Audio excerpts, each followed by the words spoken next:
రెండు చేతులు జోడించిన సైన్స్ ప్రపంచం.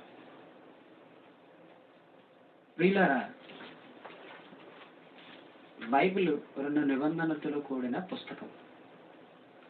మొదటి నిబంధన, రెండవ నిబంధన అనగా క్రొత్త నిబంధన. 66 పుస్తకాలు కలిగిన ఈ బైబిల్ మనుషులందరూ అనేక మంది దీన్ని ఒక మత గ్రంథంగా, ఒక మతానికి సంబంధించిన పుస్తకంగానే చూస్తున్నారు. ఏమండి, ఒక మత గ్రంథమే క్రైస్తవులకు సంబంధించింది అని చాలా మంది మాట్లాడుతూ, ఏమండి, అదే ధోరణితో బైబిల్ని చూస్తున్నారు. చదవడానికి కానీ, వినడానికి కానీ, ఆలోచించడానికి కానీ ఇష్టపడని పరిస్థితుల్లో ఈరోజు మనుషులు కనిపిస్తున్నారు. ప్రియమైన దేవుని పిల్లలారా, ఇలాంటి పరిస్థితుల్లో ప్రతి మనిషికి బైబిల్ గొప్పతనాన్ని అందించవలసిన అవసరత క్రైస్తవులుగా మనకి ఎంతైనా ఉంది. ప్రియులారా, మనం ఆలోచించగలిగితే ప్రతి మనిషి మనోనేత్రాన్ని ఈ అపవాది గ్రుడ్డితనాన్ని కలగజేసింది. ప్రతి మనిషి మనోనేత్రంతో ఆలోచిస్తే అర్థమయ్యేది పుస్తకం. కానీ వారి మనోనేత్రాలను అపవాది పొడిచివేసింది. మనోనేత్రాలతో చూస్తేనే బైబిల్ అర్థమవుతుంది. ఈ మనోనేత్రాలకు గ్రుడ్డితనం కలగజేసింది అపవాది. కనుకనే ఈరోజు బైబిల్ని ఒక మత గ్రంథంగా, క్రైస్తవులకు మాత్రమే ఈ గ్రంథం అని చాలా మంది భావించడం మనం చూస్తాం.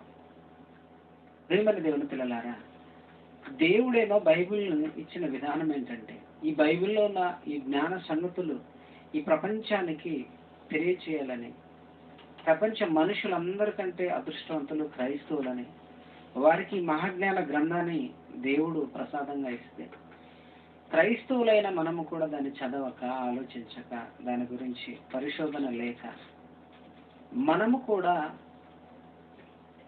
ఆదివారం నాడు చదవడం అలవాటు చేసుకున్నాం. అందుకనే బైబిల్లో ఉన్న సంగతులన్నీ ఈ మనుష్యులకు అర్థం కాలేదు, అర్థం చెప్పలేకపోతున్నారు క్రైస్తవులుగా. ప్రియమైన దేవుని పిల్లలారా, బైబిల్ గొప్పతనాన్ని మనం ఆలోచిస్తే ప్రపంచ మనుషులు వచ్చి బైబిల్ వద్ద మోకరించాలి, అంత జ్ఞానం బైబిల్ నందు ఉంది. ప్రియమైన దేవుని పిల్లలారా, ఒకసారి మనం ఆలోచించేద్దాం. ఈరోజు ఈ శాస్త్రం, ఏమండి, ఈ సైన్స్, ఈ శాస్త్రం లేకుండా మనిషి మనుగడ లేదు అనే స్థితికి ఈరోజు శాస్త్రం ఎదిగింది. మంచిదే, అంటే శాస్త్రం అనేది లేకపోతే మనిషి మనుగడ లేదు అంటున్నారు. రైతే,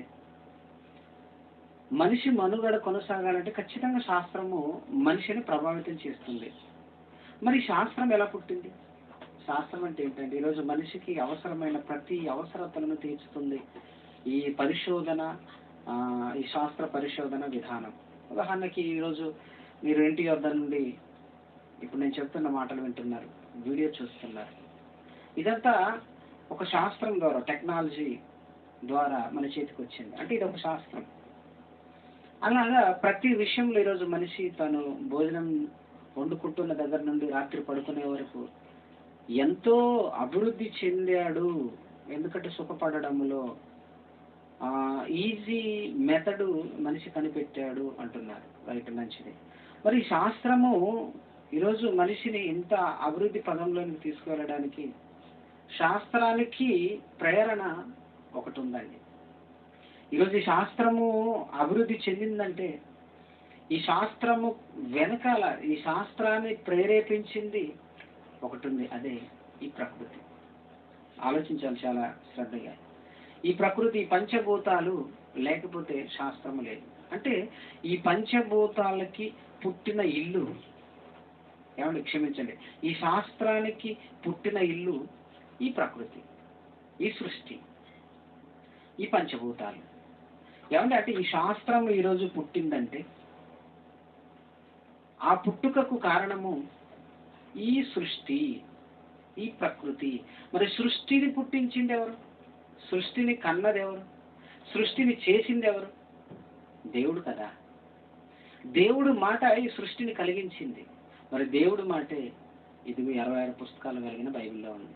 అంటే దేవుని మాట వలన ఈ సృష్టి వస్తే, సృష్టి వలన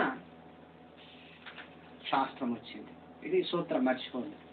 ఏమంటే దేవుని మాట వలన ఈ ప్రకృతి, ఈ సృష్టి, ఈ పంచభూతాలు కలిగితే ఈ పంచభూతాలలో నుండి వచ్చినదే శాస్త్రం.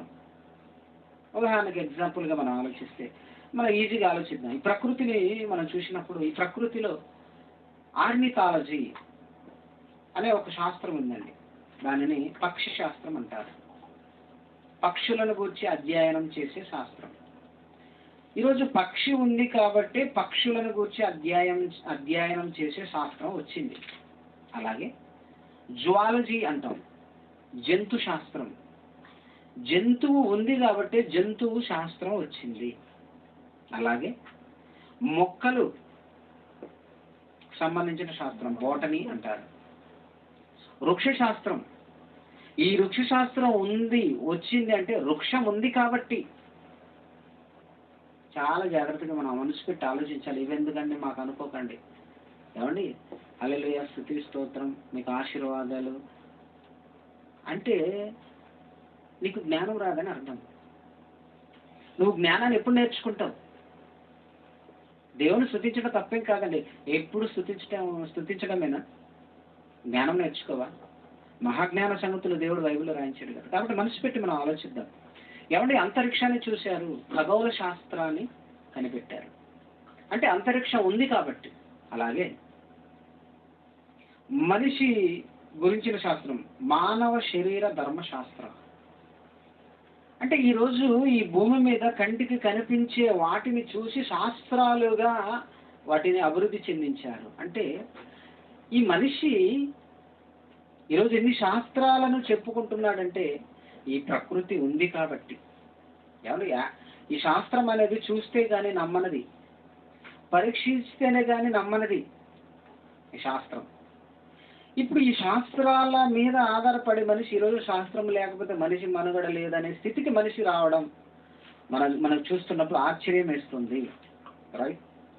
ఇప్పుడు మనం ఆలోచించేద్దాం, ఈ శాస్త్రాలకి బైబిల్కి సంబంధం ఏంటో మనకు అర్థమైంది. రైట్? ఇప్పుడు మరి బైబిల్ని దొంగిలించిన సైన్స్ ప్రపంచం అంటున్నాం. అంటే సైన్స్ బైబిల్ని దొంగిలించిందా? అవునండి, ముమ్మాటికి ఈ సైన్స్ బైబిల్ని దొంగిలించింది. ఈరోజు సైన్స్ శాస్త్రం అని ఏదైతే మనం నమ్ముతున్నామో ఆ సైన్స్ శాస్త్రము బైబిల్లో వాటిని తీసుకొని కాపీ చేసి వారి థియరీలుగా చెప్పుకున్నది ఈ సైన్స్.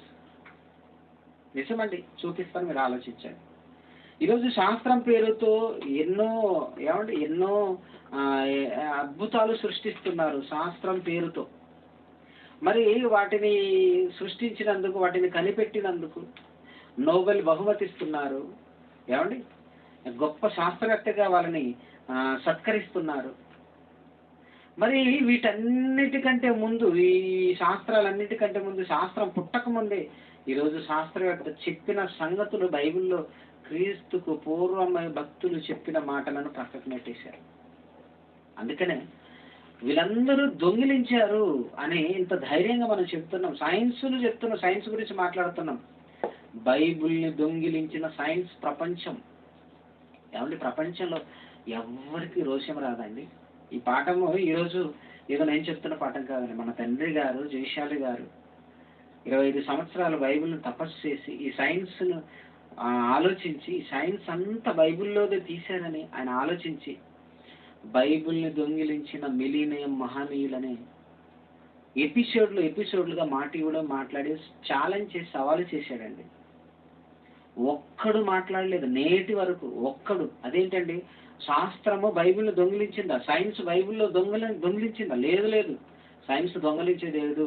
సైన్స్ అనేది తన స్వయం శక్తితో ఎదిగింది అని ఒక్కడంటే ఒక్కడు ఇంతవరకు రాలేదు.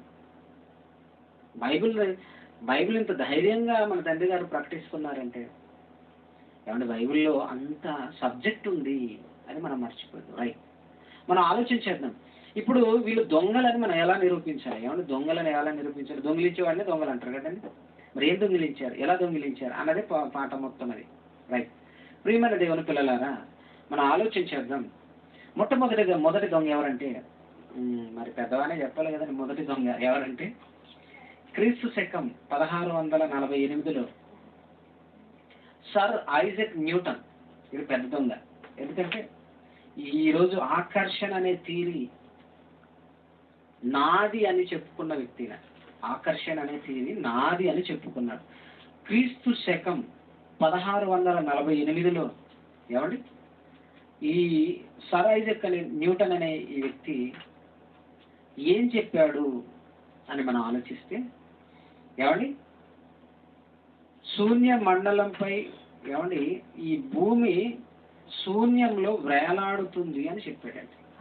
నేను చెప్పింది ఏంటంటే ఈ భూమి శూన్యంలో వేలాడుతుంది. ఏమండి శూన్యం అంటే ఖాళీ అండి, ఖాళీ. ఈ ఖాళీలో భూమి వేలాడుతుంది. ఎలా వేలాడుతుందండి? ఖాళీలో ఎలా వేలాడుతుంది అని అంటే ఆయన చెప్పిన సూత్రం ఏమండి ఈ భూమి ఒక ఆకర్షణ శక్తికి లోనై వేలాడుతూ తిరుగుతుంది అన్నాడు. అంటే ఈ భూమికి ఆకర్షణ శక్తి ఉంది. ది పవర్ ఆఫ్ గ్రావిటీ అన్నారు. ఆకర్షణ శక్తి భూమికి ఉంది. ఏమండి దానికి ఒక స్టోరీ అల్లాడు. చెట్టు కింద పడుకున్నాడట, యాపిల్ చెట్టు కింద. యాపిల్ పండు చెట్టు నుండి కింద పడిందట. ఆలోచించాడట, క్రిందకే ఎందుకు పడింది, పైకి వెళ్ళొచ్చు కదా. ఆలోచిస్తే చెట్టులో నుండి పండు రాలినప్పుడు క్రిందే ఎందుకు పడాలి, పైకి వెళ్ళొచ్చు కదా అని ఆలోచించాడట. అంటే క్రిందకి పడుతుందంటే ఈ భూమికి ఆకర్షించే శక్తి ఉంది. ఏది కూడా పైకి వెళ్ళదు, క్రిందికే వస్తుంది. కాబట్టి భూమికి ఆకర్షణ శక్తి ఉంది అని ప్రపంచానికి తెలియజేశాడని ఒక స్టోరీ చెప్పాడు మనకి. స్టోరీ అనాలి, ఎందుకంటే ఏమంటే ఈ సర్ ఐజక్ న్యూటన్ అనే వ్యక్తి క్రైస్తవుడు అండి. సర్ ఐజక్ న్యూటన్, ఐజక్ అంటే ఇస్సాక్ అండి, అబ్రహాం గారి కుమారుడు పేరు. ఒక క్రైస్తవుడు అండి. బైబిల్లో ఎన్నో సందర్భాలు చదివాడు. చదివి ఏమండి తన థియరీగా చెప్పుకున్నాడు. ఎందుకంటే పేరు కోసం కదండి వీళ్ళంతా ప్రాకులాడుతూ, పేరు కోసం. అలా పేరు కోసం ప్రాకులాడి తుదకు తను నమ్మిన క్రీస్తుకి, తను నమ్మిన బైబిల్కి అన్యాయం చేశాడు. మరి వీడు దొంగ కదా. మరి ఈయన చెప్పింది ఎలా తప్పంటారా? ఈయన కంటే ముందు ఏమండి సుమారుగా 3000 సంవత్సరాల క్రితం ఈయన ఎప్పుడు పుట్టాడు? ఈయన ఎప్పుడు చెప్పాడు? 1648లో చెప్పాడు. ఈయన క్రీస్తుకు శకం 1648. ఈయన కంటే ముందనగా క్రీస్తుకు పూర్వం 1400 సంవత్సరాల క్రితం యోబు గ్రంథంలో ఒకసారి చూద్దాం. యోబు గ్రంథం 26వ అధ్యాయం 7వ వచనం, త్వరగా చూద్దాం. దొంగలందరినీ బయట పెట్టాలి కదా. యోబు గ్రంథం 26వ అధ్యాయం 7వ వచనాన్ని ఒకసారి మనం చూస్తే, శూన్య మండలము పైన ఉత్తర దిక్కునున్న ఆకాశ విశాలములో ఆయన పరిచెను. శూన్యము పైన భూమిని వేలాడదీసెను. చాలు, ఇక్కడ మనం ఆలోచిద్దాం. శూన్యము పైన భూమిని వేలాడదీసెను అని యోబు గారు, క్రీస్తుకు పూర్వం 1400 సంవత్సరాల క్రితం పుట్టిన భక్తుడైన యోబు గారు రాసిన యోబు గ్రంథంలో న్యూటన్ కంటే ముందు 3000 సంవత్సరాల క్రితం వ్రాయబడిన మాట అండి. అంటే ముందు చెప్పిన వాడు గొప్పవాడా, తర్వాత చెప్పిన వాడు గొప్పవాడా? ముందు చెప్పిన వాడే గొప్పవాడు. యోబు గారు ముందుగానే చెప్పాడు. శూన్య మండలంపై భూమిని ఎవరు వేలాడదీశాడో కూడా చెప్పాడు. ఇక్కడ మీరు ఆలోచించాలి. న్యూటన్ ఏం చెప్పాడు తెలుసా? భూమి శూన్య మండలంలో ఏమంటే శూన్యంలో వేలాడుతుందని చెప్పాడు. వేలాడదీసింది ఎవరో చెప్పలేదు. వీళ్ళు ఏంటంటే సగం సగం చెప్పేవాళ్ళు. వీళ్ళు ఎవరు వేలాడదీశాడో చెప్పరు వీళ్ళు. ఎవరు వేలాడదీశారో చెప్పరు వీళ్ళు. కానీ భూమి శూన్యంలో వేలాడుతుందని చెప్పారు. ఓహో, వేలాడుతుందా? ఎందుకు వేలాడుతుందంటే ఆకర్షణ శక్తి ఉంది అని మొత్తానికి చెప్పుకొని వచ్చారు. అప్పుడు ఆయన నోబెల్ బహుమతి ఇచ్చింది ఆ రోజు. గొప్ప సైంటిస్ట్ అని సర్ ఐజక్ న్యూటన్. పేరు గొప్పగా మనకు వినిపిస్తుంది, కానీ ఆయన బైబిల్లోది తీశాడన్నది ఎంతమందికి తెలుసండి? ఈరోజు చాలా మంది క్రైస్తవులకి తెలియదు. ఇది బైబిల్లో మాట అండి. శూన్యంలో దేవుడు భూమిని వేలాడదీశాడా? అవును. క్రీస్తుకు పూర్వం 1400 సంవత్సరాల క్రితం యోబు గారు చెప్పాడండి. ఆలోచించండి. మరొకతను చూద్దాం. 1553లో, క్రీస్తు శకం 1553లో నికోలస్ కోపర్నికస్ ఈయనేం చెప్పాడు? భూమి కదులుతుంది అని చెప్పాడండి. చాలా చిన్న చిన్న విషయాలాగే మనకు అనిపిస్తుంది, కానీ వీళ్ళు పరిశోధనలు చేసి చెప్పినవి. వాటికి లెక్కలు చూపిస్తారండి. ఏదో భూమి కదులుతుందని ఒక మాట సరిపోదు. వాళ్ళు దానికి పరిశోధన చేసి ఆధారాలు చెప్తారు. ఒక ఒక థియరీ ఉంటుంది వాళ్ళకి. దాని ప్రకారము చెప్తారు. కానీ వీళ్ళంతా బైబిల్లో చూసే ఆ థియరీ పరిశోధన చేసి చెప్పారు వీళ్ళు. ఏమంటే భూమి కదులుతుంది అని చెప్పాడు. అందువలన వేసవిలో, చలికాలంలో, వర్షాకాలంలో ఈ కాలాలన్నీ వస్తాయి. వర్షాకాలంలో వర్షాలు పడతాయి, వేసవి వస్తుంది. భూమి కదలడం వలనే అని చెప్పాడు. అంటే భూమి కదులుతుంది అని చెప్పాడు. ఏమంటే భూమి కదులుతుందని ఎప్పుడు చెప్పాడు? 1543లో చెప్పాడు ఈయన, నికోలస్ కోపర్నికస్. ఏమండి మళ్ళీ సేమ్ యోబు గ్రంథం 9:6 ఏమండి యోబు గారు ఈయన కంటే ముందు క్రీస్తుకు పూర్వం 1400 సంవత్సరాల క్రితం అన్నాం కదా, మరలా 3000 సంవత్సరాల క్రితం. ఏమండి మరలా 3000 సంవత్సరాల క్రితం మనం ఆలోచిస్తే, క్షమించండి యోబు గారు కాదు, కీర్తనకారుడు, క్రీస్తుకు పూర్వం 700 సంవత్సరాల క్రితం, క్రీస్తుకు పూర్వం 700 సంవత్సరాల క్రితం కీర్తనల గ్రంథం 74:17 మనం చూస్తే, కీర్తనల గ్రంథం 74:17 చాలా జాగ్రత్తగా మనం ఆలోచించాలి. భూమికి సరిహద్దులను నియమించిన వాడవు నీవే, వేసవి కాలము చలికాలము నీవే కలగజేసితివి. ఏమండి ఎప్పుడు? 1553లో, క్రీస్తు శకం అంటే క్రీస్తు పుట్టి 1543లో నికోలస్ కోపర్నికస్ చెప్పాడు భూమి కదులుతుందని. కానీ క్రీస్తుకు పూర్వం అంటే క్రీస్తు పుట్టక ముందే ఏమండి 700-800 సంవత్సరాలలో ఉన్న దావీదు గారు కీర్తనకారుడు ఏం చెప్తున్నాడు తెలుసా? భూమికి సరిహద్దులను నియమించిన వాడవు నీవే, వేసవి కాలము చలికాలము నీవే కలగజేసితివి. సరిహద్దులు నియమించి భూమిని కదిలేటట్టు చేసింది నీవు కదయ్యా అంటున్నాడు. అంటే ఈరోజు శాస్త్రము ఏ మాటలైతే చెప్పి గొప్పవి అని చెప్పుకుంటుందో వాటిని బైబిల్లో భక్తులు ఎప్పుడో చెప్పారండి. వాటిని దొంగిలించి నావి అని చెప్పుకున్నారు. వీళ్ళ థియరీలుగా చెప్పుకున్నారు. మరొకరు క్రీస్తు శకం, ఈయన కూడా క్రీస్తు శకం 1610లో గెలిలియో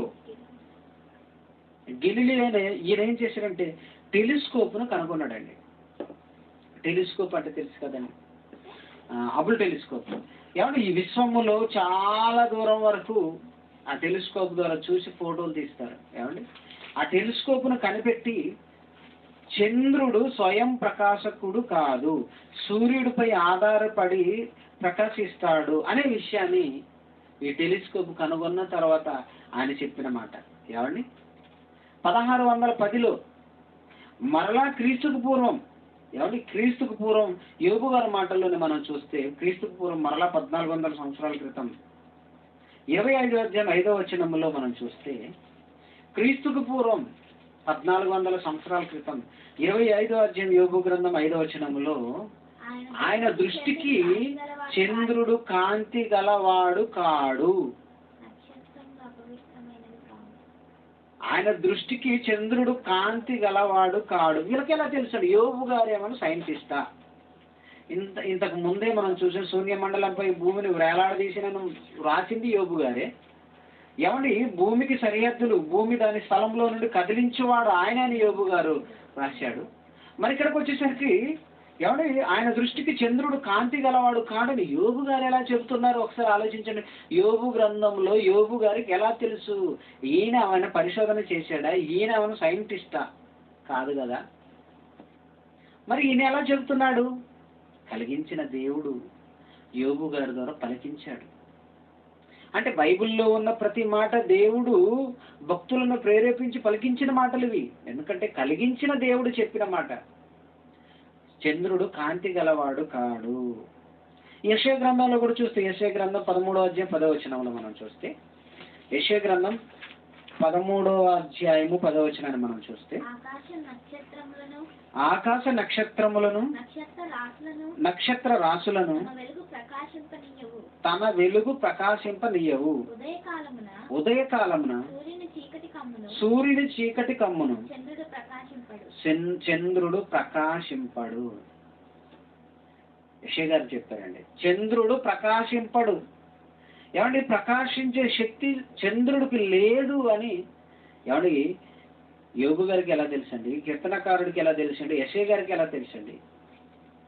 ప్రియమైన దేవుని పిల్లలారా, అంటే వీళ్ళకంటే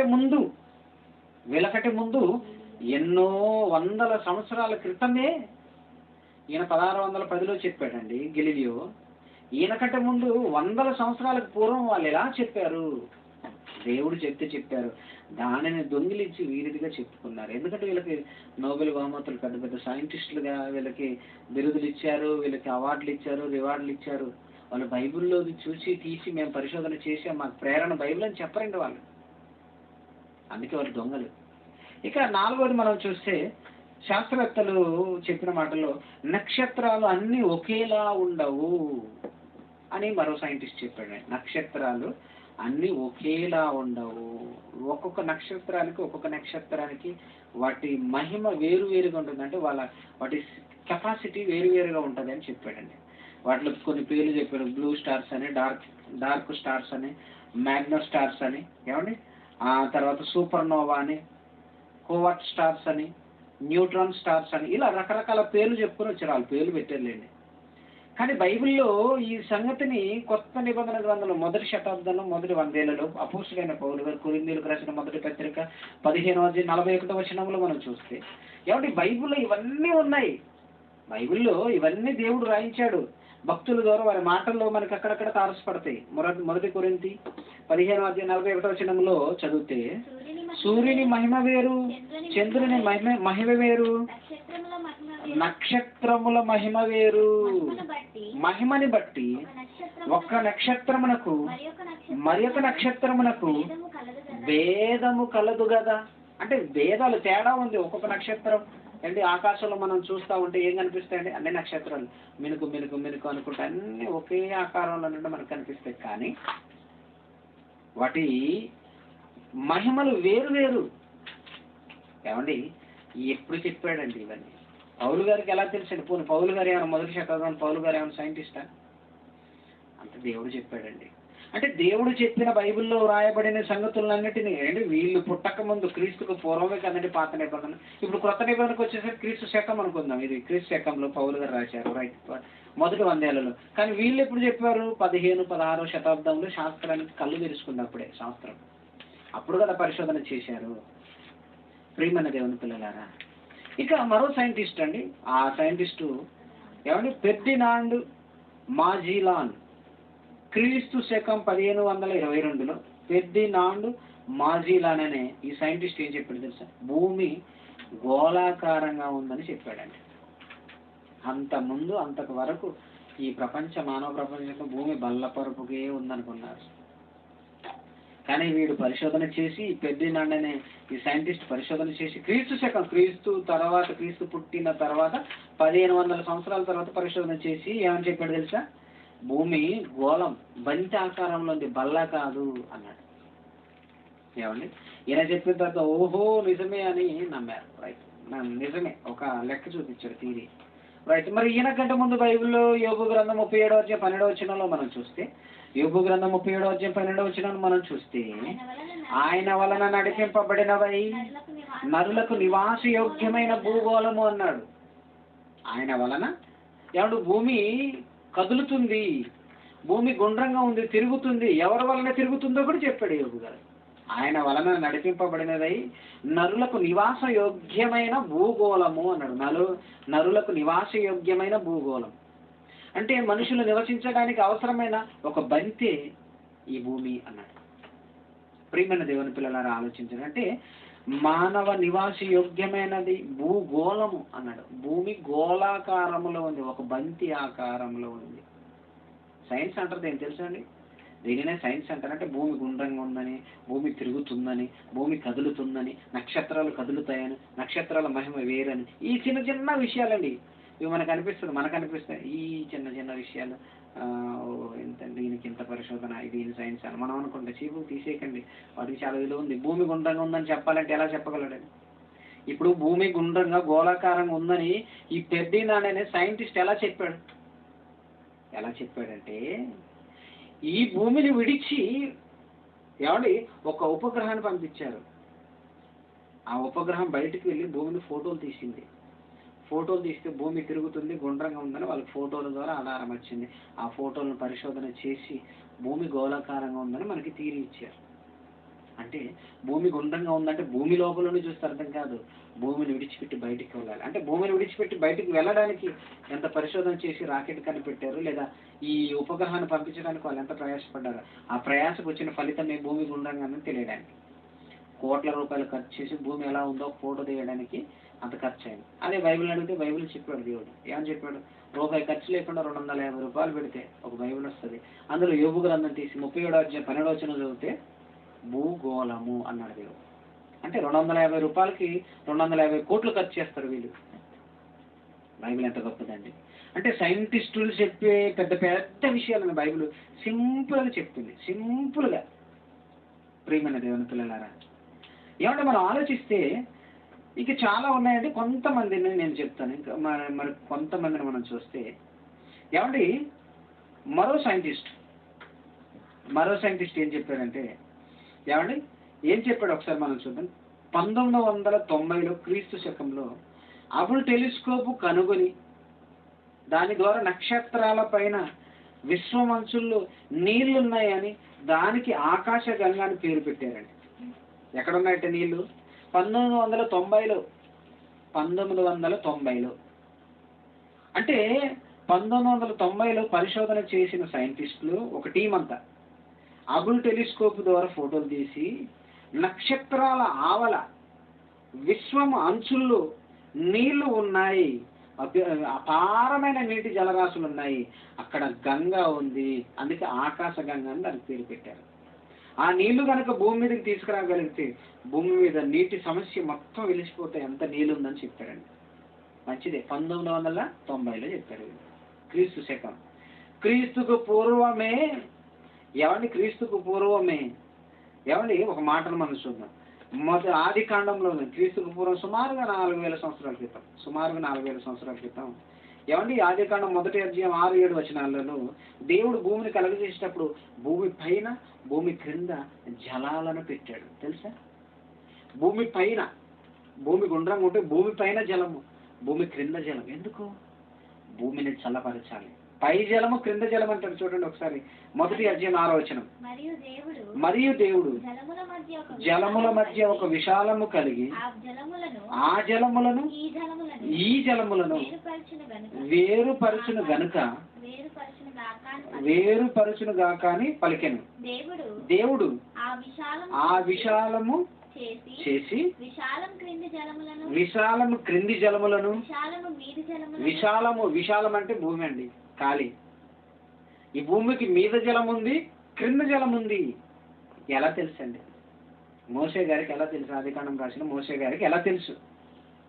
మీరు ఆలోచించండి. మోషే గారికి ఎలా తెలుసు క్రింద జలం ఉంది, మీది జలం ఉందని? మోషే గారికి ఎలా తెలుసు? దేవుడు చెప్పాడండి. అంటే భూమి పైన జలం ఉంది, భూమి క్రింద జలం ఉంది.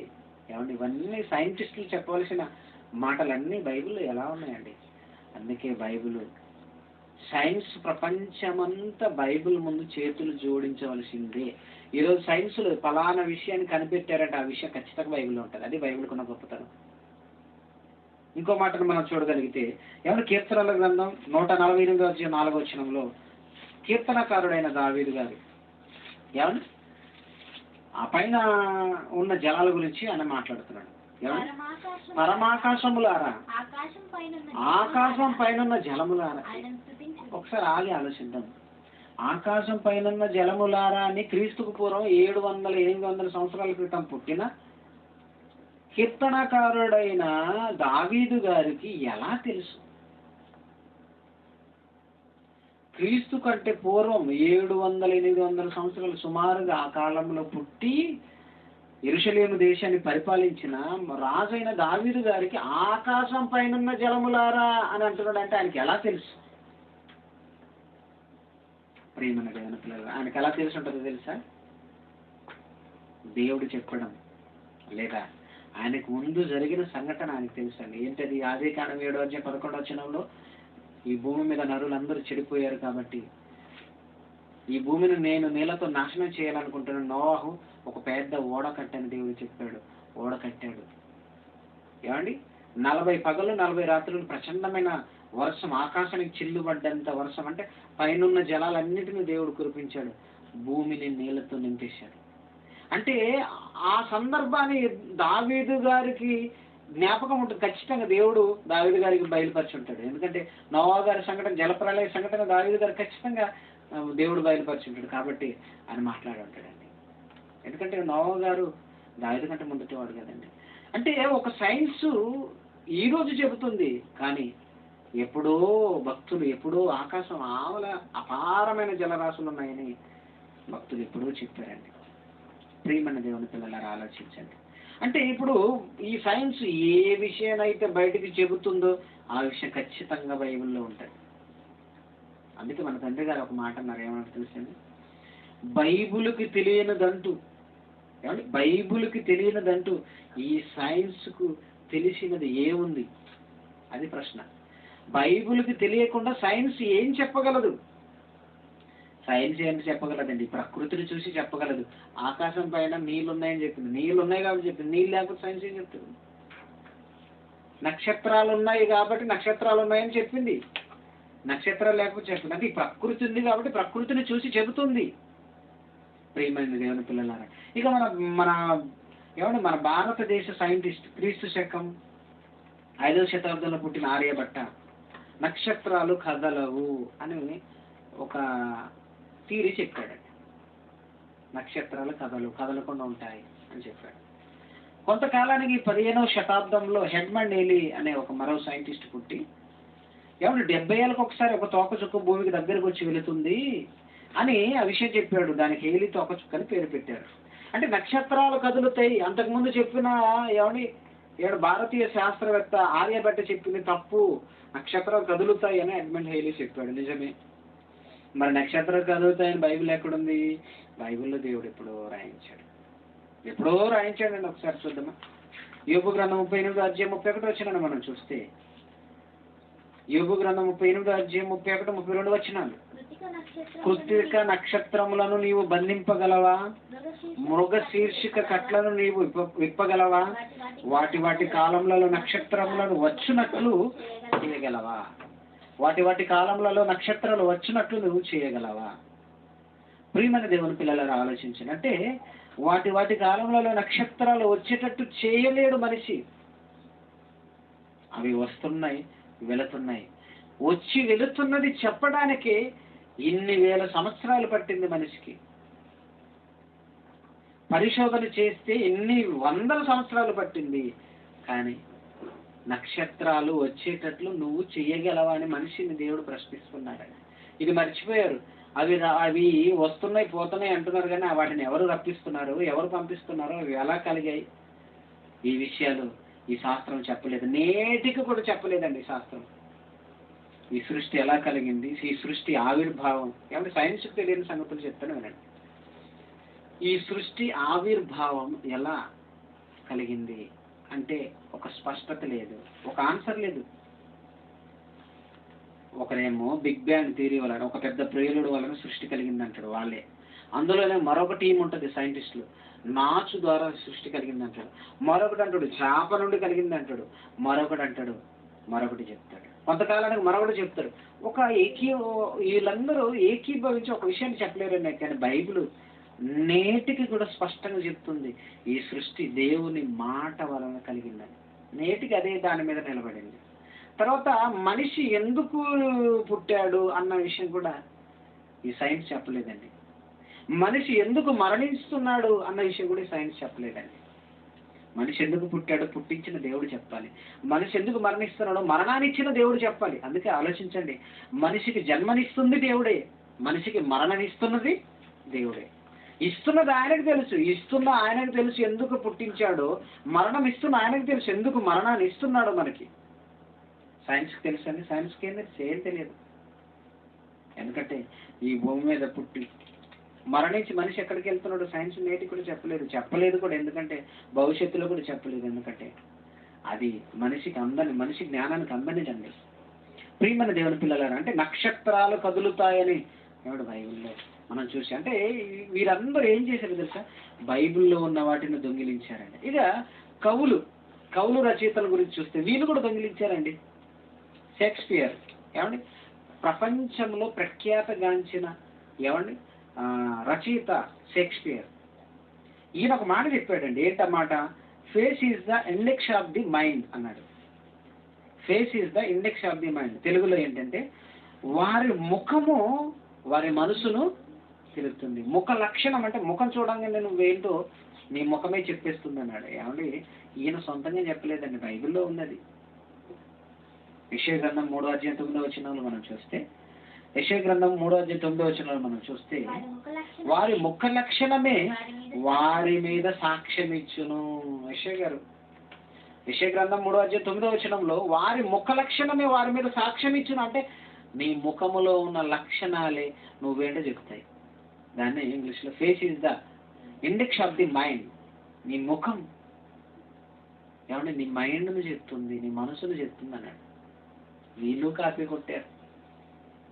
ఇంకా మరి రచయితలే కాకుండా ఏమండి మంచి ఉద్యమ నాయకులు మన భారతదేశంలో జాతిపిత మహాత్మా గాంధీ. ఆయన ఏం చెప్పాడు? నిన్ను కుడి చెంప మీద కొట్టు అని వైపునకు ఎడమ చెంప త్రిప్పమన్నాడు. ఈ మాటకి గాంధీ గారు మహా ఫేమస్ అయిపోయారండి.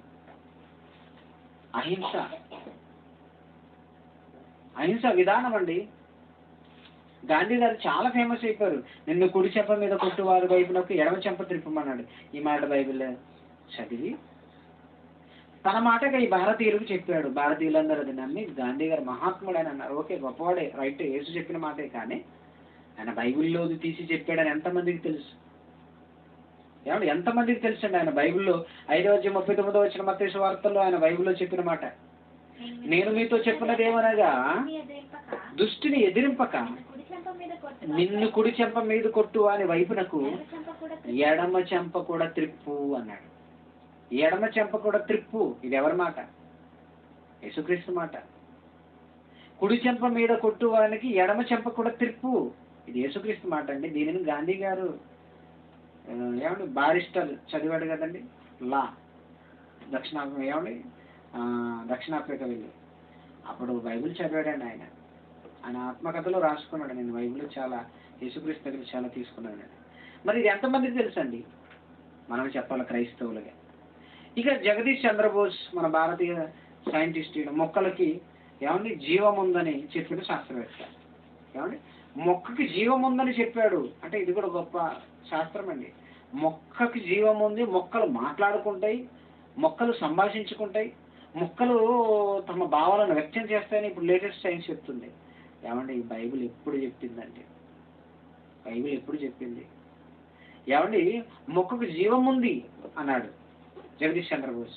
మరి పౌలు గారు, ఆయనకంటే ముందు పుట్టిన పౌలు గారు 15వ అధ్యాయం కొరింథీయులకు రాసిన మొదటి పత్రిక 36 మనం చూస్తే, ఓ అవివేకి, నీవు విత్తినది చచ్చితేనే గాని బ్రతికింపబడదు కదా. అంటే చస్తే అది తిరిగి బ్రతుకుతుంది, దానికి జీవం ఉంది అని పౌలు గారికి ఎలా తెలుసండి?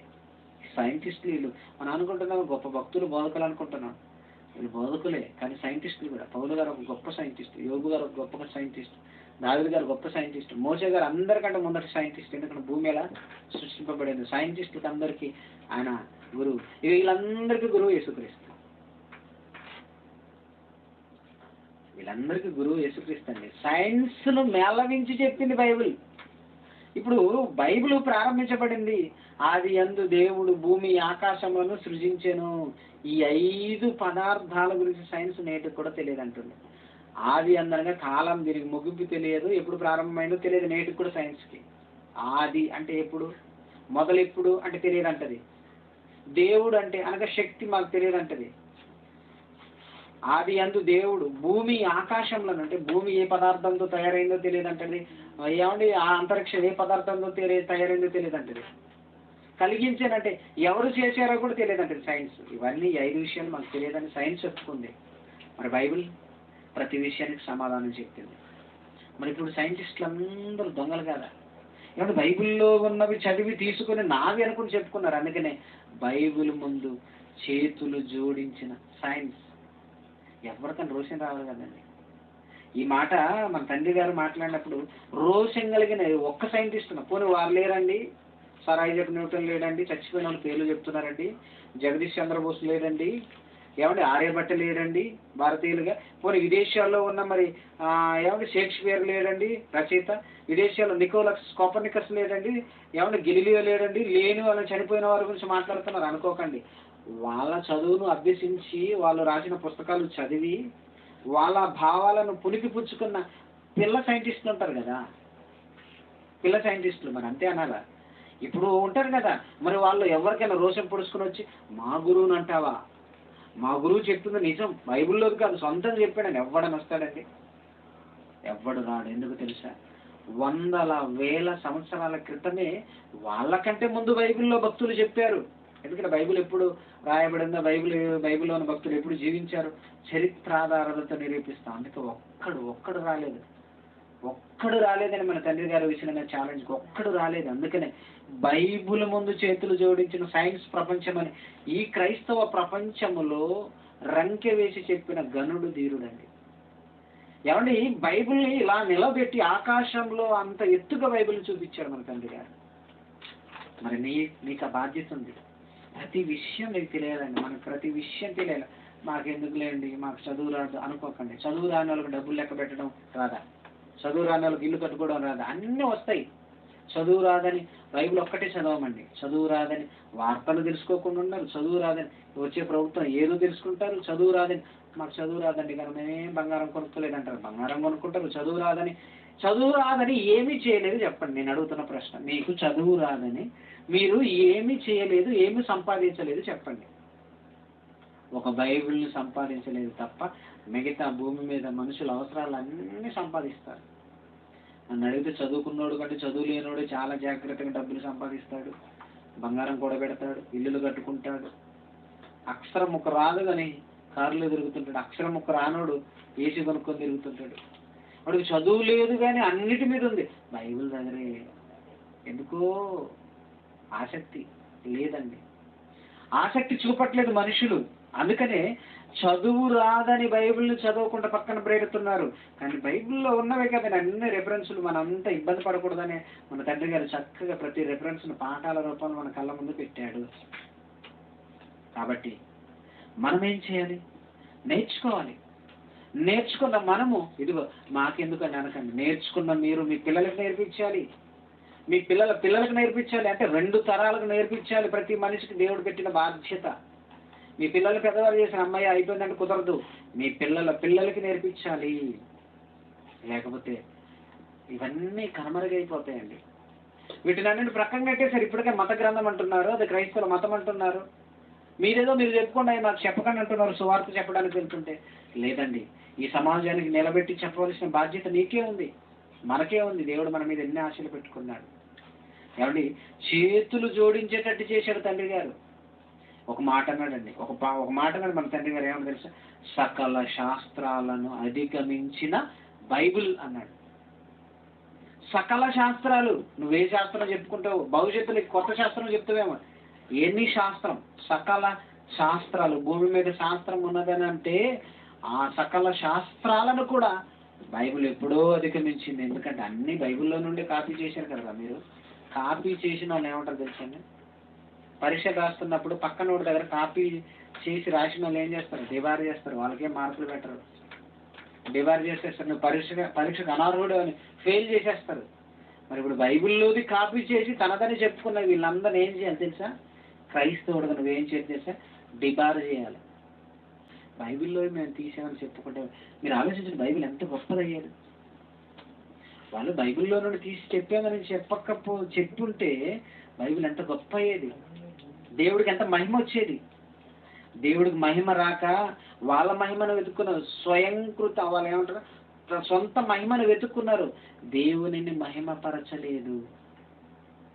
మళ్ళీ క్రైస్తవులు ఎక్కువ శాతం క్రైస్తవులు ఉన్నారండి, క్రైస్తవ సైంటిస్టులే ఉన్నారు ఎక్కువ శాతం. ప్రియమైన దేవుని పిల్లలను ఆలోచించండి. ఒక 4-5 చెప్పానండి నేను చాలు. ఎందుకంటే బైబిల్ విలువ మనకి తెలియాలి. ఎందుకు దేవుడు ఇంత గొప్పగా బైబిల్ మనకి ఇచ్చాడో ఒకసారి మనం చూద్దాం.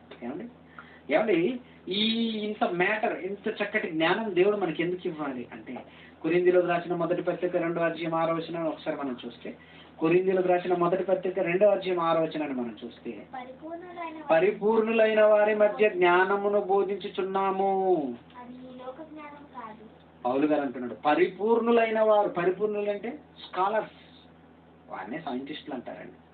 ఒక విషయం మీద పరిపూర్ణ అవగాహన కలిగిన వారండి. చెప్తారు కదండి, ఒక విషయం మీద పిహెచ్డి చేసామండి, డబుల్ పిహెచ్డి చేసామండి చెప్తా ఉంటారు కదంటే, చేసిన దానిని మరలా చేసి మరీ దాని మీద బాగా అవగాహన పొందిన వారిని పరిపూర్ణులు అంటారు. ఇప్పుడు అంటున్నాడు దేవుడు, పరిపూర్ణులైన వారి మధ్య జ్ఞానమును బోధించుచున్నాము. ఏమంటే ఎవరితో చెప్తున్నాడు ఈ మాట? పౌలు గారు కొరింథీ సంఘంతో చెప్తున్నాడు. సంఘంతో చెప్తున్నాడు పరిపూర్ణులైన వారి మధ్య మనం జ్ఞానం బోధించున్నాము. చదువు నెక్స్ట్. అది ఈ లోక జ్ఞానము కాదు, నిరర్థకులైపోవచ్చున్న ఈ లోకాధికారుల జ్ఞానము కాదు, కానీ దేవుని జ్ఞానము మర్మమైనట్టుగా బోధించుచున్నాము. ఒక మాట అన్నాడు, అది ఈ లోకాధికారులలో ఎవరికి తెలియదు. ఈ లోకాధికారులలో ఎవరికి తెలియదు. నిజమా అండి? నిజమండి. మనం చెబుతున్న బోధ ఈ లోకాధికారులు, ఆవిడ కలెక్టరా, ఎమ్మెల్యేనా, ఎంపీనా, ముఖ్యమంత్రి, ప్రధానమంత్రి, ప్రొఫెసరా, నువ్వు ఎవరైనా సరే నీకు తెలియదు. ఈ లోకాధికారులలో ఎవరికి తెలియని జ్ఞానం దేవుడు మనకి ఇచ్చాడు. నిజం. ఈ లోక అధికారులలో ఎవరికి తెలియదు. ఒక ఎగ్జాంపుల్ చెప్పంటారు, ఈ లోకాధికారులకు ఏం తెలుసు? ఈ భూమి మీద ఏమంటే ఈ భూమి మీద ఎలా బ్రతకాలి, ఎలా సంపాదించాలి, ఈ జ్ఞానం తెలుసు. కానీ ఈ భూమిని కలిగించిన దేవుడు ఎవరో ఈ లోకాధికారులకు తెలియదు. పలానా మా దేవుడు కలిగించాడు ఏంటంటే ఏది నిరూపించి చెప్పంటే చెప్పలేరు. కానీ బైబిల్ నమ్ముకున్న మనం అయితే ఈ లోకాధికారులకు మనం చెప్పగలం, దేవుడు ఈ భూమి ఆకాశాన్ని దేవుడు కలిగించాడు. ఈ లోకాధికారులు ఏం చెప్తారో తెలుసా? ఒక యాపిల్ చూపించి యాపిల్ ఏ రంగులో ఉందో చెప్తారు, అది ఏ రుచి ఉంటుందో చెప్తారు. ఏమంటే వృక్షశాస్త్రం, ఏమంటే వృక్షశాస్త్రం చెప్తుంది అదేనండి. బాటనీలో ఒక యాపిల్ చెట్టు గురించి బాటనీ ఏం చెప్తుందంటే, యాపిల్ చెట్టు ఎన్ని రోజులకి ఎదుగుతుంది, ఏమంటే మొక్కగా ఎన్ని రోజులు పడుతుంది, కాండం ఎన్ని రోజులకి ఎదుగుతుంది, ఎన్ని వారాలకి ఏమంటే గెలలు వస్తాయి, అప్పుడు ఆ పండు ఎప్పుడు పండుతుంది, కోత ఎప్పుడు కొయ్యాలి, ఈ పూర్తి వివరణ, కాండము, వేరు, ఆకు, ఏమంటే ఇవన్నీ వివరాలన్నీ చెప్తుంది వృక్షశాస్త్రం. కానీ ఈ యాపిల్ చెట్టును ఎవరు చేశారు, ఎవరు పెట్టారు అన్నది మాత్రం సైన్స్కు తెలియదు. అది నువ్వే చెప్పాలి. మనం చెప్పాలా? ఈ మొక్కను, గడ్డిని, విత్తనములు ఇచ్చే చెట్లను ఈ భూమిలో నుండి మొలిచేయని నువ్వే చెప్పాలి. ఏమంటే ఈ మొక్కలు వచ్చాయండి, ఎలా వచ్చాయి అని ఒక ప్రశ్న అడగండి ఎవరినైనా. కామన్గా మీరు అడగండి, ఈ ప్రకృతిలో మొక్కలు ఎలా వచ్చాయంటే ఈ మొక్కల్ని ఆకాశం నుండి ఊడిపడ్డాయా, లేకపోతే వాటికవే కలిగాయి, ఎలా వచ్చాయి? భూమిలో నుండి మొక్కలు వచ్చాయని నువ్వే చెప్పాలి. ఎందుకంటే ఆదికాండం 1వ అధ్యాయంలో ఉంటుంది, గడ్డిని, విత్తనములు ఇచ్చే చెట్లను భూమి మొలిపించుగాక. అంటే భూమిలో నుండి వచ్చాయి. అవును, బైబిల్ చెప్పేసింది భూమిలో నుండి వచ్చాయి. ఇక సైన్స్ ఏం చేయాలి? పరిశోధన చేసి ఇంటికి మొక్కలు ఎలా వచ్చాయి పరిశోధన చేసి 100,000 సంవత్సరాలు పరిశోధన చేసి అప్పుడు అవును ఈ భూమి నుండే మొక్కలు వచ్చాయని చెప్తారు వాళ్ళు. నువ్వే పరిశోధన చేయని అవసరం లేదు, బైబిల్ చదివితే చాలా సరిపోయింది. బైబిల్ చదివితే సరిపోతుందండి. అంటే పరిశోధన చేయవలసిన పనేమో శాస్త్రానిది, అది కష్టపడి కోట్ల రూపాయలు ఖర్చు చేసి లాస్ట్కు చావు కబురు చల్లగా చెప్తారు. ఒక ఎగ్జాంపుల్ చెప్తాను, నేను ముగిస్తాను. ప్రియమైన దేవుని పిల్లలారా ఆలోచించండి. ఒక సైంటిస్ట్ వీళ్ళు ఎలాంటి వారంటే పరిశోధన కేంద్రాలు, వాళ్ళకు స్పెషల్ రూమ్స్ ఉంటాయి, స్పెషల్ గదులు ఉంటాయి. వాళ్ళు చేస్తున్న పరిశోధన దొంగిలించబడకూడదని చాలా లాక్ చేసి వెళ్తారండి. ఒక సైంటిస్ట్ ఏం చేశారంటే, ఎగ్జాంపుల్ ఇది కొంచెం నవ్వుకోవడానికి, ఏమంటే మొత్తం లాక్ చేసేటట్టండి. తన ల్యాబ్ను లాక్ చేసి, లాక్లు కూడా ఎలా ఉంటాయంటే స్కానర్, అంటే చెయ్యి వేస్తేనే వేలు ముద్రలు కొద్దిగా లాకర్ సిస్టమ్ ఉంటుంది. లాక్ చేసి ఊరు వెళ్ళాడు పని మీద, తిరిగి లోపలికి వచ్చాడట. వచ్చి మరలా ఓపెన్ చేసి పరిశోధన మొదలు పెట్టే సమయానికి టేబుల్ మీద తల వెంట్రుక. అరే నేను లేనప్పుడు ఎవరు వచ్చారు, నేను ఇంత లాక్ చేసి వెళ్ళినా ఇక్కడ ఎవరు వచ్చారు, నా పరిశోధన దొంగిలించారేమో, నా కష్టానంతా దొంగిలించారేమో అని వాడికి డౌట్ వచ్చి ఈ వెంట్రుక ఎవరిది అని పరిశోధన ప్రారంభించాడండి. పరిశోధన చేసి 5 సంవత్సరాలకి ఆయనకు వచ్చిన ఆన్సర్ ఏంటంటే, ఈ వెంట్రుక నా తలలోది అని వాడికి తెలిసింది. మనకు అర్థమైందా? ఇదండి వాళ్ళ పరిశోధన ఎత్తుంటుంది. ఎందుకంటే నమ్మరు కదండి వీళ్ళు, దేవుని కూడా నమ్మరు వీళ్ళు. అది నా తలలోదే పడిపోయిందన్న తెలియని ఈ అజ్ఞానికి ఇక దేవుడు ఎవరు, ఈ సృష్టిని దేవుడు కలిగించాడనే జ్ఞానం ఉంటుందండి? ఆలోచించండి ప్రియమైన దేవుని పిల్లలారా. దేనిని నమ్మరండి వెంటనే, దేవుణ్ణి కూడా నమ్మరు వీళ్ళే. ఈ సైన్స్ పేరుతో దేవుడు లేడని చెప్తుంది వీళ్ళే. ఈ ప్రకృతి దానికదే పుట్టిందని చెప్తుంది వీళ్ళే. ప్రియమైన దేవుని పిల్లలారా ఆలోచించండి. దానికి అది ఏది పుట్టదు. దాని వెనకాల ఒక శక్తి ఉంది. ఆ శక్తే దేవుడు. ఆ దేవుడు నన్ను ప్రకృతి కలిగింది. ఈ ప్రకృతి వలన శాస్త్రం పుట్టింది. ఈ శాస్త్రం వలన మనిషి బ్రతుకుతున్నాడు. కానీ ఈ శాస్త్రం పుట్టడానికి కారణం దేవుడు. ఈ శాస్త్రానికి పుట్టిల్లు బైబుల్. కాబట్టి బైబుల్ ముందు చేతులు జోడించిన సైన్స్ ప్రపంచం, చేతులు జోడించి నమస్కరించాలి, ఇంకా మోకరిల్లాలండి బైబిల్ ముందు. అదేంటోనండి, బైబిల్ని చీపుగా ఒక మత గ్రంథంగా, అదొక అలుగారిన వర్గాల ఒక పుస్తకంగా భావిస్తున్నారు తప్ప బైబిల్ని ఎవరండి గుండెల్లో పెట్టుకొని బైబిల్ ఓపెన్ యూనివర్సిటీ లాగా ఎత్తులో చూపిస్తున్నారు. అందుకే మన యూనివర్సిటీ పేరే బైబిల్ ఓపెన్ యూనివర్సిటీ. అంటే బైబిల్ ఓపెన్ చేయరా బాబు. ఎందుకంటే మన క్రైస్తవులు కూడా చాలా మంది బైబిల్ ఓపెన్ చేయరు. బైబిల్ సంకలు పెట్టుకొని మోకరించి ప్రార్థన చేస్తారు. ఎందుకు? బైబిల్ మహాజ్ఞాన గ్రంథం సంకలో పెట్టుకుని మోకరించి ప్రార్థన చేస్తే నీకేం జ్ఞానం వస్తుంది? బైబిల్ తీసి చదువుతూ వస్తుంది జ్ఞానం. చదవకుండా బైబిల్ పట్టుకొని కొనుక్కొని బీరోలో పెట్టుకొని ఉంటే జ్ఞానం ఎలా వస్తుంది? చదవాలి కదా. మీ పిల్లవాళ్ళు కూడా పుస్తకాలు కొనిపిస్తే స్కూల్కి వెళ్ళి తెరవట్లేదు, ఇంటికి వచ్చినా తెరవట్లేదు, బ్యాగులు వేసుకొని తిరుగుతున్నాడు. వాడికి వస్తుందండి చదువు? రాదు కదా. చదవాలి కదా. పుస్తకాలు కొన్నది ఎందుకు? చదవడానికి. పుస్తకాలు ఏ జ్ఞానం ఉందో నేర్చుకోవాలి. ఈరోజు బైబిల్ని కూడా మనం చదవాలండి, నేర్చుకోవాలి. ప్రతి విషయాన్ని మనం ఇలా ఆలోచించగలిగితే ఏమంటే కొంతమంది సైంటిస్టులు చెప్పాను చాలా మనం అలసిపోయేంత. ఈరోజు సైన్స్ ఫలానది గొప్పదని చెప్పుకున్న ప్రతి దాని గురించి బైబిల్లో ఉంది.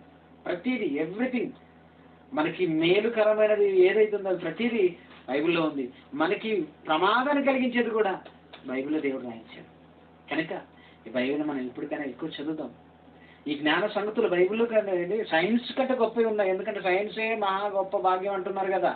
అందుకని సైన్స్ గురించి మనం మాట్లాడాల్సి వచ్చింది. లేకపోతే సైన్స్ మనకి ఏమంటే సైన్స్ అనేది జ్ఞానానికి సంబంధించింది తప్ప మనకి అంత ఆత్మకు సంబంధించింది ఏం కాదు. కాకపోతే ఈ సైన్స్ను గొప్ప చేస్తున్నారు కాబట్టి దేనిని గొప్ప చేస్తున్నారో దాని తల మీద నువ్వు కాలు పెట్టి బైబిల్ గొప్ప చేయాలి. అది దేవుని ఉద్దేశం. ఈ లోకాధికారులు ఎవరికి అది తెలియదు అన్నారు. ప్రియమైన దేవుని పిల్లలారా, వాళ్ళని గెలవాలి. అలా గెలిచిన వాడు యేసుక్రీస్తు వారు. ఏమండి చదువుకుని చివరి మాట ప్రకటన గ్రంథం 2వ అధ్యాయం 26వ వచనంలో, ప్రకటన గ్రంథం 2వ అధ్యాయం 26వ వచనం, దేవుడు ఇచ్చిన ఆధిక్యత, దేవుడు మనకిచ్చిన ఆధిక్యత ఏంటో తెలుసా? ప్రకటన గ్రంథం. ఏమంటే ప్రకటన గ్రంథము 2వ అధ్యాయం 26వ వచనాన్ని మనం చదివితే, నేను నా తండ్రి వలన అధికారము పొందినట్లు జయించు అంతము వరకు నా క్రియలు జాగ్రత్తగా చేయువానికి జనుల మీద అధికారము ఇచ్చేదను. దేవుడు మాటిచ్చేశాడండి. దేవుడు మాటిచ్చేశాడు. నా తండ్రి వలన నేను అధికారం పొందినట్లు యేసుక్రీస్తు చెప్తున్నారు. నేను జయించినట్లు నా క్రియలు జాగ్రత్తగా, నా క్రియలు అంటే ఆయన క్రియలు ఏంటివి? మీరు సర్వలోకంలోకి వెళ్ళి సర్వ సృష్టికి ఈ సువార్తను అనగా ఈ జ్ఞానాన్ని ప్రకటించండి. నమ్మి బాప్తిసం పొందినవాడు రక్షింపబడను అన్నాడు. ఈ క్రియలు చేయువానికి జనుల మీద అధికారం ఇస్తాను. జనుల మీద అధికారం. దీనిని కాదనేవాడు అన్నాడు. దీన్ని కాదనడానికి వీలు కాని వాక్కును దేవుడు మీకు ఇచ్చాడు. ఏంటంటే మనం వెళ్ళి చెప్పట్లేదు అంతే. మనకి ఎవరైనా పరిచయం అయితే వాక్యం చెప్తామండి. ఎవరైనా పరిచయం అయితే మంచి చెడ్డలు మాట్లాడుకుంటాం. ఆ చీరలు ఎక్కడ కొన్నాం, ఇది ఇక్కడ రేటు తక్కువ ఉంది, ఎక్కడ ఆఫర్ ఎక్కడ ఉంది, ఎక్కడ మంచి మాంసం దొరుకుతుంది. కొంతమంది చూడండి, టీ ఎక్కడ బాగుంటుంది అని ఒక మాట అడగండి. మన సిటీలో టీ ఎక్కడ బాగుంటుందని ఆ మాట అడగండి. చెబుతారండి, ఆ గల్లీ వెళ్ళు, ఈ గల్లీ వెళ్ళు, అక్కడ వెళ్ళు, ఇక్కడ వెళ్ళు అని చెప్తారండి. వాక్యం ఎక్కడ బాగా చెప్తారని అడగండి. చెప్పరు. వాక్యం ఎక్కడ బాగా చెప్తారో చెప్పరు. టీ గురించి అడిగితే మాత్రం సువార్త చెప్పినట్టు చెప్తారు. సువార్త కంటే దారుణం ఏదో గొప్పగా చెప్తాను. బిర్యానీ ఎక్కడ బాగుంటుంది హైదరాబాద్లో అనండి సార్. ఈ ఉన్నది పల్లెటూరు అయినా కానీ బిర్యానీ హైదరాబాద్లో ఫలానా చోట బ్రహ్మాండం అని చెప్తాడు ఈయన. మరి వాక్యం ఎక్కడ బాగుంటుంది చెప్పమంటే బిర్యానీ అంటే మన ఆసక్తి దేని మీద ఉంది?